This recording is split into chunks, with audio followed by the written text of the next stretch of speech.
Major concerns still unanswered as the Clark County School District tries to move forward with its reopening plan. Thanks for joining us here at 11 o'clock. I'm Denise Valdez. The CCSD Board of Trustees had a special meeting tonight to try and flesh out what the upcoming school year is going to look like amid the coronavirus. Orko Mann is in the studio tonight with the details. Orko? Well, Denise, the Board of Trustees will vote on CCSD's proposed reopening plan in just 3 days. And despite the district providing some additional details during tonight's 4.5-hour meeting, there are still more questions than answers.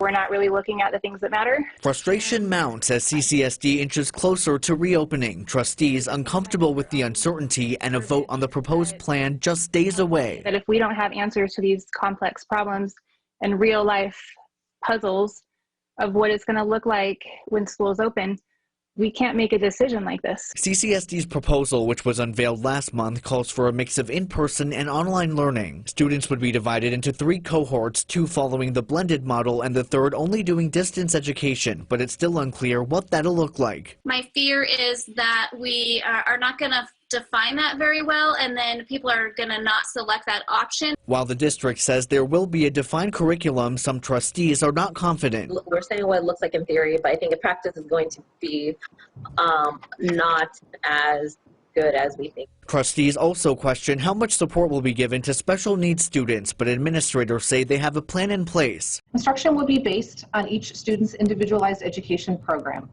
Within the proposed daily instructional schedule, students with disabilities will receive targeted and in-depth instruction focused on their IEP goals and benchmarks. More social distancing and sanitation strategies have been laid out, and if someone were to test positive, district leaders feel confident in their ability to pivot. And then if we had to go completely to distance education, teachers and students would remain with the virtual office hours that they've established, also continuing to work collaboratively to develop instructional materials and resources. Though a lot is unclear, Superintendent Jarrah says it's a step forward. I feel confident that we're moving in the direction that it's not ideal for education, but it's sound and it meets the requirements.